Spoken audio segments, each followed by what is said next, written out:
ಇದೆಲ್ಲದರ ಜೊತೆಗೆ IAS ಅಧಿಕಾರಿ ಕಣಕ್ಕಿಳಿದಿದ್ದಾರೆ ಕುಮಾರ್ ನಾಯಕ್ ಅವರಿಗೆ ಒಂದು ಒಳ್ಳೆಯ ಹೆಸರಿದೆ, ಒಳ್ಳೆಯ ಅಧಿಕಾರಿಯಾಗಿ ಕೂಡ ಕೆಲಸ ಮಾಡಿರುವಂಥವರು.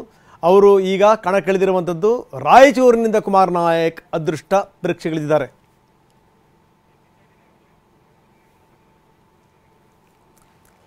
ಬನ್ನಿ ನಮ್ಮ ಪ್ರತಿನಿಧಿಯ ಜೊತೆಗೆ ಮಾತಾಡಿದ್ದಾರೆ ಕುಮಾರ್ ನಾಯಕರು, ಏನು ಹೇಳಿದ್ರು ನೋಡೋಣ.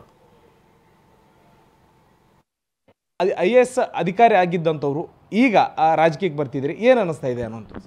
ನಾನು 2023ವರೆಗೂ ಅಧಿಕಾರಿಯಾಗಿ ಕೆಲಸ ಮಾಡ್ತಾ ಇದ್ದೆ.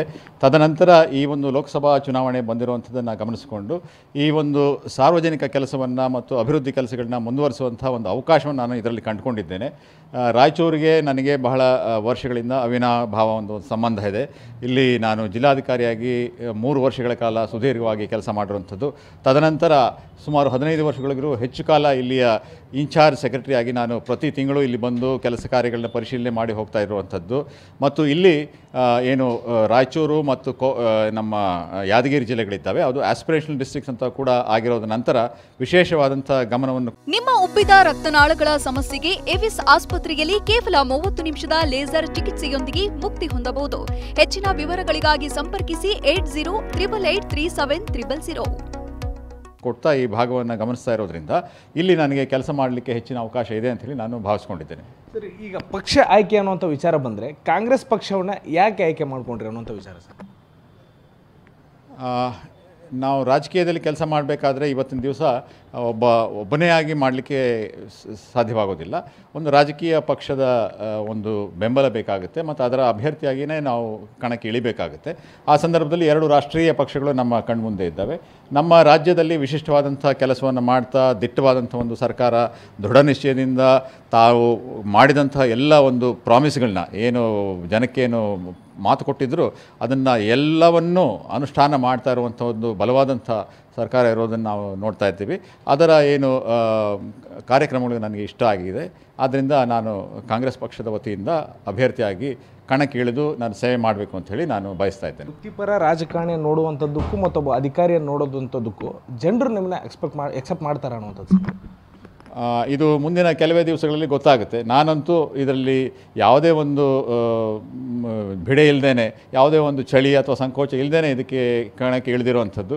ಅಧಿಕಾರಿಯಾಗಿದ್ದಾಗ ಯಾವ ರೀತಿ ವರ್ತನೆ ಮಾಡಬೇಕು ಆ ರೀತಿ ನೀವು ಜನರ ಜೊತೆ ಇದು ಒಂದು ಅವರ ಶಕ್ತಿಯನ್ನು ಅರಸಿ ಅವ್ರ ಜೊತೆ ಹೋಗ್ತಾ ಇದ್ದರೆ ನಾವು ಅವ್ರನ್ನ ಅತ್ಯಂತ ವಿನಯಪೂರ್ವಕವಾಗಿ ನಾವು ಕೋರ್ಕೊಳ್ಬೇಕಾಗಿರುವಂಥದ್ದು ನಮಗೆ ಗೊತ್ತಿರುವಂಥ ವಿಷಯ. ಅದರ ಬಗ್ಗೆ ನನಗೆ ಯಾವುದೇ ರೀತಿಯ ಒಂದು ಸಂದೇಹ ಇಲ್ಲ.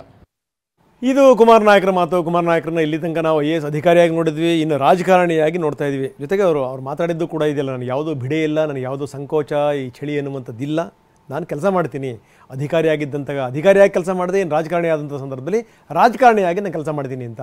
ಇನ್ನು ಕಾಂಗ್ರೆಸ್ಸಿಗೆ 4 ಕ್ಷೇತ್ರಗಳು ಇನ್ನೂ ಗಂಟಾಗಿವೆ, ಇನ್ಕ್ಲೂಡಿಂಗ್ ಚಾಮರಾಜನಗರ. ಯಾರನ್ನು ಕಣಕ್ಕಿಳಿಸಬೇಕು ಏನು ಅನ್ನೋದ್ರ ಬಗ್ಗೆ ಇನ್ನೂ ಕೂಡ ನಡೀತಾನೆ ಇದೆ. ಜೊತೆಗೆ ಕೋಲಾರದಲ್ಲಿ ಯಾರು ಅಂತ, ಬಳ್ಳಾರಿಯಲ್ಲಿ ಯಾರು ಅನ್ನುವಂಥದ್ದು ಕೂಡ ಒಂದು ಪ್ರಶ್ನೆ. ಯಾಕಂದರೆ ಇಲ್ಲಿ ಚಾಮರಾಜನಗರದಲ್ಲಿ ಮಹದೇವಪ್ಪನ ಪುತ್ರನ ಕಣಕ್ಕಿಳಿಸ್ಬೇಕಾ, ಧ್ರುವನಾರಾಯಣ ಪುತ್ರನ ಕಣಕ್ಕಿಳಿಸ್ಬೇಕಾ, ಇವೆಲ್ಲವೂ ಕೂಡ ಇದೆ. ಇನ್ನು ಕೋಲಾರದಲ್ಲಿ ಯಾರು, ಮುನಿಯಪ್ಪ ಆರಂಭದಲ್ಲಿ ತೋರಿಸಿದಂಥ ಉತ್ಸಾಹನ ಆಮೇಲೆ ತೋರಿಸ್ತಿಲ್ಲ, ಗೊತ್ತಾಯ್ತು ಅವ್ರಿಗೆ. ಈಗೇನಾದರೂ ನಾನು ಈ ಪ್ರಕಾಶ್ ಹುಕ್ಕೇರಿ ಥರ ಆಗೋಗ್ಬಿಡ್ತೀನಿ, ಏನಾದರೂ ಬಿಟ್ಟು ಕಣಕ್ಕಿಳಿದು ಏನಾದರೂ ಗೆದ್ದರೂ ಕೂಡ ಏನಂತ ಲಾಭ ಏನಿಲ್ಲ, ಬಿಡಪ್ಪ ಏನೋ ಅಧಿಕಾರಕ್ಕೆ ಬಂದುಬಿಡ್ತಾರೆ ಅನ್ನುವಂಥ ವಿಶ್ವಾಸ ಇದೆ ಅಂತಂದ್ರೆ ಅದ್ರ ಪ್ರಶ್ನೆ ಬೇರೆ. ಇಲ್ಲ, ಆ ಥರದ ಸ್ಥಿತಿಗತಿಗಳು ಸದ್ಯಕ್ಕಂತೂ ಇಲ್ಲ, ಹೇಳೋಕ್ಕಾಗಲ್ಲ. ರಾಜಕಾರಣದಲ್ಲಿ ಸದ್ಯಕ್ಕಂತೂ ಇಲ್ಲ.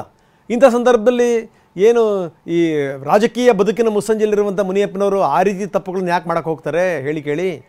ಹೀಗಾಗಿ ಏನು ಅಂದರೆ ಅಳಿಯ ಚಿಕ್ಕಪೆದ್ದಣ್ಣವ್ರನ್ನ ಕಣಕ್ಕಿಳಿಸಬೇಕು ಅನ್ನುವಂಥ ಒಂದು ಹರಸಾಸವನ್ನು ಮಾಡ್ತಾಯಿದ್ರು.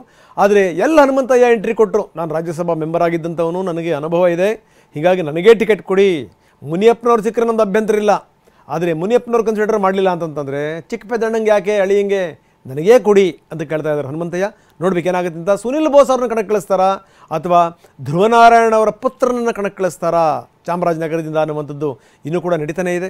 ಸೊ ಇದೆಲ್ಲದರ ಜೊತೆಗೆ ಬಳ್ಳಾರಿಯಿಂದ ಯಾರು, ತುಕಾರಾಮ್ ಅವರ ಪುತ್ರಿ ಸೌಪರ್ಣಿಕಾ ಅವ್ರನ್ನ ಕಣಕ್ಕಿಳಿಸಬೇಕು ಅನ್ನುವಂಥ ಮಾತಿದೆ. ಇನ್ನು ನಾಗೇಂದ್ರ ಕೂಡ ಪ್ರಯತ್ನ ಪಡ್ತಾ ಇದ್ದಾರಂತೆ ಅವರ ಸೋದರನಿಗೆ ಟಿಕೆಟ್ ಕೊಡಿಸ್ಬೇಕು ಅಂತ. ಸೊ ಈ ರೀತಿ ನಡೀತಾ ಇದೆ ಡೆವಲಪ್ಮೆಂಟ್ಗಳು. ಚಿಕ್ಕಬಳ್ಳಾಪುರದಿಂದ ಯಾರು ಅಂತ, ಚಿಕ್ಕಬಳ್ಳಾಪುರದಿಂದ ಭಾಳ ಆಶ್ಚರ್ಯಕರ ಸಂಗತಿ ಅಂತಂದರೆ ಮೊಯ್ಲಿ ಕೂಡ ಟ್ರೈ ಮಾಡ್ತಾ ಇದ್ದಾರೆ. ಇಂಥ ಇಳಿ ವಯಸ್ಸಲ್ಲೂ ಕೂಡ ಕಳೆದ ಬಾರಿ ಸೋತಿದ್ದಂಥ ಮೊಯ್ಲಿಯವರು ಕೂಡ ಟ್ರೈ ಮಾಡ್ತಾ ಇದ್ದಾರೆ.